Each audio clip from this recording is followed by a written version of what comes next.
नमस्कार मैत्रिणींनो, स्वागत आहे तुमचं माझ्या चॅनलवर. आज आपण डब्यासाठी पटकन होणाऱ्या परंतु थोड्या वेगळ्या पद्धतीने भरून केलेल्या शिमला मिरचीची भाजी पाहणार आहोत.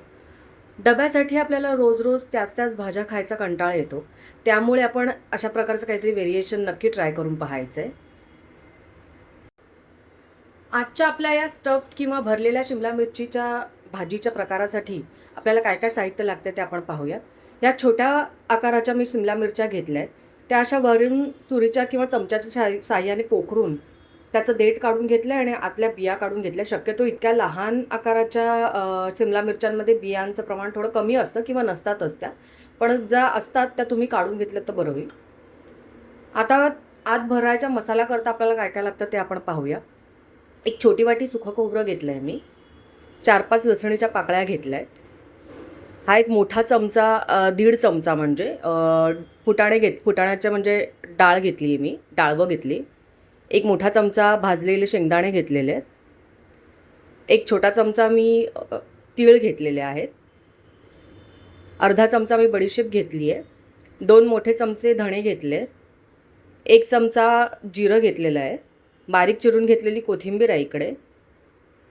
चवीनुसार साखर वापरायची आहे आपण, चवीनुसार मीठ वापरायचं आहे आणि एक मोठा चमचा मी आमचूर पावडर घेतलेली आहे. शिवाय या भाजीला फोडणी देताना आपल्याला तेल लागणार आहे थोडंसं आणि आपला मसाल्याचा डबा लागणार आहे आपल्याला. त्यातले बेसिक मसाले आपण वापरणार आहेत. ते काय काय मसाले आपण वापरणार आहोत ते मी भाजी करता करता तुम्हाला सांगते. आता ही शिमला मिरची भरण्याकरता जो मसाला आपण करणार आहोत तो आपण पाहूयात. आता इथे मी हे भाजलेलं सुकं खोबरं घेतलं आहे. जर तुम्ही नुसतंच म्हणजे सुकं खोबरं घेतलं किसून तर ते थोडंसं असं लालसर रंगावर भाजून घ्या. आता हे ऑलरेडी भाजलेलं आहे त्याच्यामुळे हे मी भाजायचं वगळणार आहे. शिवाय शेंगदाणे हे जे मी घेतलेत ते देखील भाजलेले आहेत आणि ही डाळवं ही ऑलरेडी भाजलेली असतात.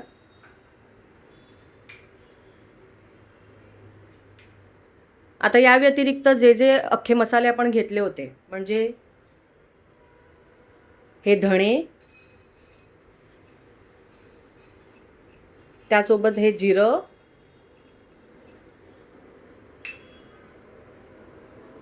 ही बडीशेप, हे तीळ,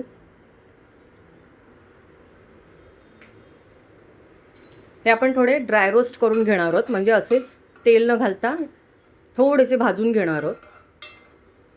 हे भाजत असताना गॅसची आच अगदी बारीक ठेवा तुम्ही, कारण हे मसाले आपल्याला करपवायचे नाही आहेत.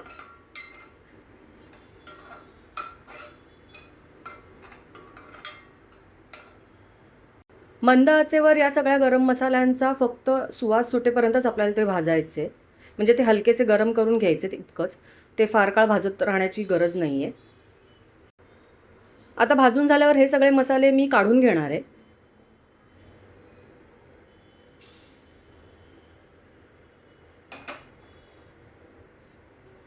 हे पहा, या गरम मसाल्यांचा छान सुवास सुटला आहे.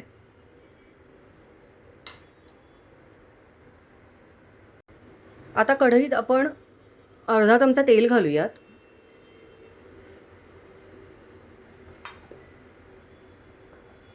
आणि त्या तेलावर आपण या ज्या 4-5 लसणीच्या पाकळ्या घेतल्या आहेत त्या परतूयात. हे फक्त एवढ्यासाठी की आपण हा सगळा जो मसाला आहे तो एकत्र करून वाटून घेणार आहोत. पण त्याच्यामध्ये या लसणीचा कच्चट आपल्याला स्वाद लागू नये म्हणून त्या थोड्याशाच परतून घ्यायच्या आहेत आपण तेलावर. हे पहा, अशा तऱ्हेने थोडंसं हे परतायचं आहे म्हणजे त्यातला लसणीचा कच्चट जो वास आहे तो निघून जाईल.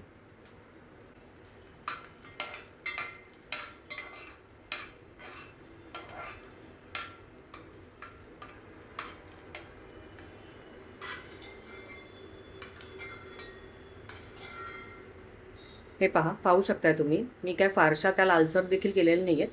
थोड्याशा नावाला परतल्या आहेत आणि गॅस बंद करून टाकलेला आहे. आता त्या लसणीच्या पाकळ्या देखील मी या ताटात काढून घेते. इथे ते सुक्या खोबऱ्याचं आणि सगळ्या गरम मसाल्यांचं मिक्सचर वाटल्यानंतर म्हणजे ते मिश्रण वाटल्यानंतर हे असं दिसतं आणि ते फार पीठ करून नाही घ्यायचं आहे त्याचं. वाटल्यास तुम्ही ते पल्स मोडवर फिरवा आणि थोडंसं असं जाडसर वाटा ते. आणि लक्षात ठेवा, वाटताना कोणत्याही प्रकारचे पावडर मसाले मी त्यात घातलेले नाही आहेत. ते आता यापुढे आपण घालणार आहोत. आता या मिश्रणात आपण कोणते कोणते पावडर मसाले घालणार आहोत ते पाहूयात. सर्वप्रथम आपण त्याच्यात ही जी आमचूर पावडर घेतली आहे ती घालून घेऊयात. हे चिमूटभर थोडंसं हिंग घालायचं आहे त्याच्यात. हळद घालायची 1 चमचा.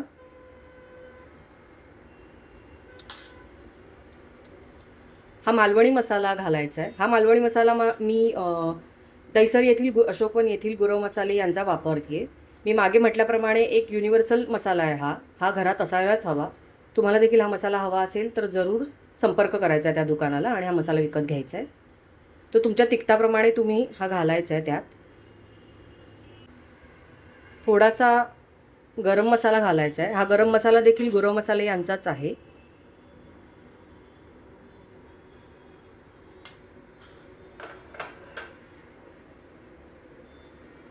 आता चवीनुसार मी त्यात मीठ घालते आहे या मिश्रणामध्ये. आणि चवीनुसार साखर घालते. मीठ आणि साखर तुम्ही तुमच्या चवीनुसार या मिश्रणाचा स्वाद घेऊन चाखून पाहू शकता किती घालायचं आहे ते तुम्हाला. आता हे सगळं मिश्रण आपण मिक्स करून घेऊयात. हे पहा.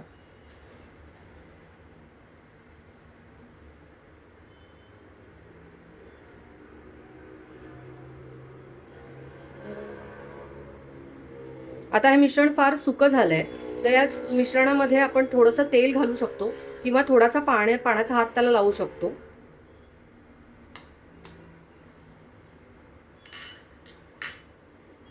आता मी त्यात थोडंसं तेल घालते आहे वरून. अगदी थोडं घालायचं आहे.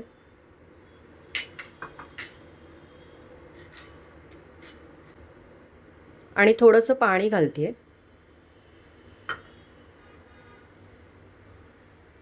म्हणजे ते मिश्रण एकत्र होऊन आपल्याला भरायला बरं पडेल. हे पहा, असं झालं ना की त्यात मिरचीमध्ये भरताना थोडी सोपं होऊन जाईल आपल्याला. म्हणजे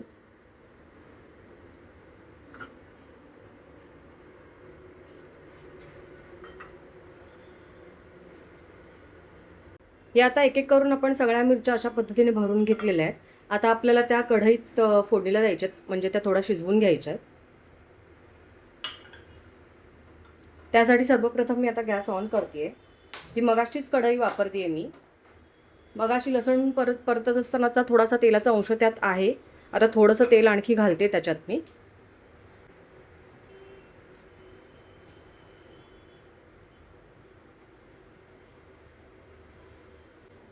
आता तेल थोडं तापायला द्यायचं आहे.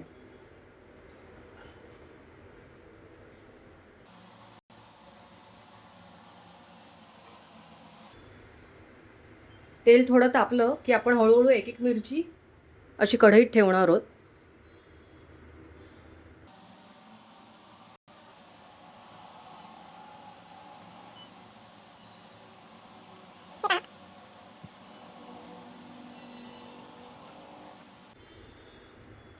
आणि आता गॅसची फ्लेम मी थोडीशी वाढवते आहे.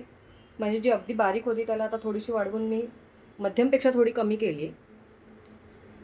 आणि याच्यावर थोडा वेळ परतून झाल्यानंतर आपण झाकण ठेवणार आहोत. आता आपण कढईवर थोडा वेळ झाकण ठेवून या वाफवून घेऊयात मिरच्या. आता पुन्हा एकदा आपण ते झाकण काढून पाहूयात. अधूनमधून तुम्ही 1-2 वाफा दिल्यानंतर हे पाहायचं आहे आणि ती आलटून पालटून शेकवून घ्यायची आहे शिमला मिरची. ती सगळीकडनं शेकली गेली पाहिजे. शक्यतो शिमला मिरच्या लवकर शिजतात. आता हे उरलेलं जे थोडंसं मिश्रण आहे ते आपण मिश्रण त्याच्यावरून घालूयात. ही थोडी जी बारीक चिरून ठेवलेली उरलेली कोथिंबीर आहे ती मी घालणार आहे याच्यावर. आणि थोडंसं हे सगळं मिश्रण करपू नये आणि व्यवस्थित शिजावं म्हणून थोडंसं पाणी बाजूने सोडणार आहे.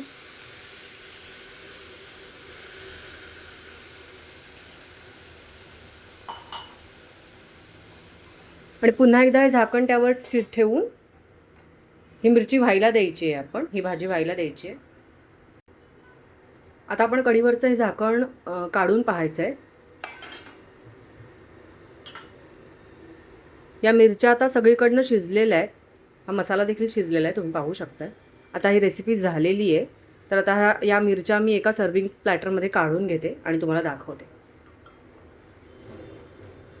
मैत्रिणींनो, अशा तऱ्हेने आपली ही भरलेली शिमला मिरचीची भाजी तयार आहे. ही भाजी तुम्ही अवश्य करून पाहायची आहे. ही भाजी सजवताना मी ओलं खोबरं आणि बारीक चिरलेली कोथिंबीर याचा वापर केलेला आहे. ही भाजी तुम्ही करून पाहायची आहे आणि ती कशी झाली हे मला तुमचा अभिप्राय कमेंटद्वारे नक्की कळवायचा आहे. शिवाय तुम्ही माझं हे चॅनल कुठून पाहताय हे देखील मला कमेंटमध्ये कळवा. हे चॅनल सुरू करून मला आता तब्बल 1 महिना झाला आहे. हजारोंच्या घरात लोक आपल्याला पाहत आहेत, त्याबद्दल मी त्यांचे शतशः आभारी आहे. पण कित्येक लोक आपल्याला न सबस्क्राईब करता पाहत आहेत. त्याच्यामुळे माझी ही कळकळीची विनंती आहे की तुम्ही हे चॅनल अवश्य सबस्क्राईब करा. तुमचं सबस्क्रिप्शन मला प्रोत्साहन देणार आहे.